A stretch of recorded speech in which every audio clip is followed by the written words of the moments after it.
Hola, soc la Marta de Mamíferes. Avui seguim amb el repte 30 dies 30 nusos, amb el nus número 8, que és un nus corredís a la cadera. Comencem, fem el folar al centre, el recollim i ens posem al centre a l'ombro de càrrega.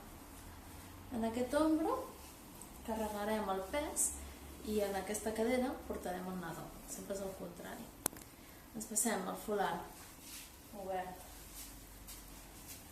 endavant i aquest extrem, que si ens fixem són iguals, doncs el farem una miqueta més llarg, però res, un pam. Trepitgem aquest extrem amb el peu perquè així el podem deixar fixe i aquest serà el nostre extrem fixe a l'hora de fer el nus corredís. Aquest serà l'extrem que es mourà a través de l'extrem fixe. Comencem posant aquest extrem per sobre, el passem per el forat de dalt per dalt, ara passarà per darrere del fixe i fent aquest cercle passarà per dintre i ja estarà el nus corredís fet. L'apretem i ens passem el nus a la zona de les espatlles.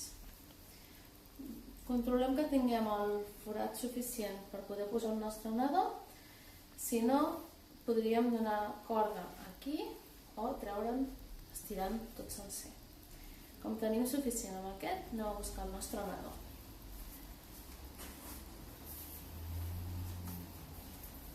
Adoptem la posició de seguretat, que és l'avantbraç per sota del seu culet, amb la mà agafem la cama que està més dins del nostre cos també, ens la posem a les espatlles i amb la mà contrària anem a buscar les dues cames, el deixem baixar suaument, ens el col·loquem assegut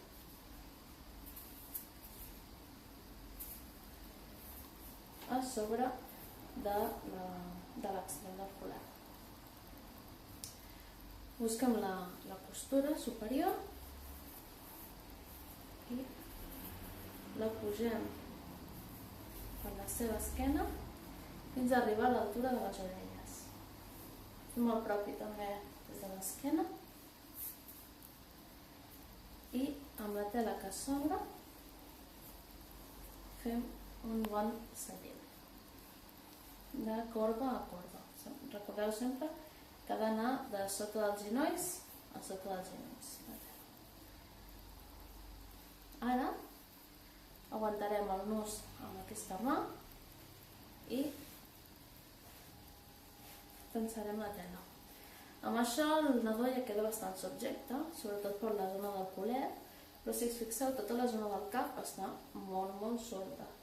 Agafem des de l'esquena la tela, ens l'emportem cap endavant i cerquem a l'extrem que coincideix amb el de dalt. És aquest, així que podem aguantar el nus també si necessitem.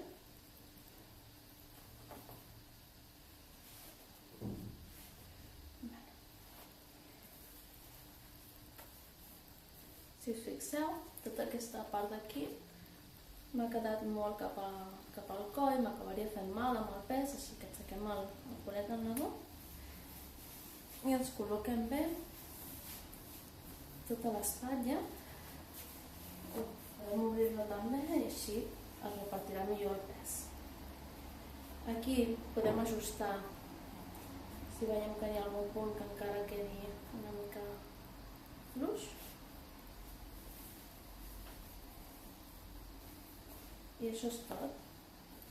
Si el nen no té control del cap, li pujarem la tela fins a les orelletes i controlarem que les vies aèries estiguin lliures. Nosaltres ho podem veure perfectament des d'aquí.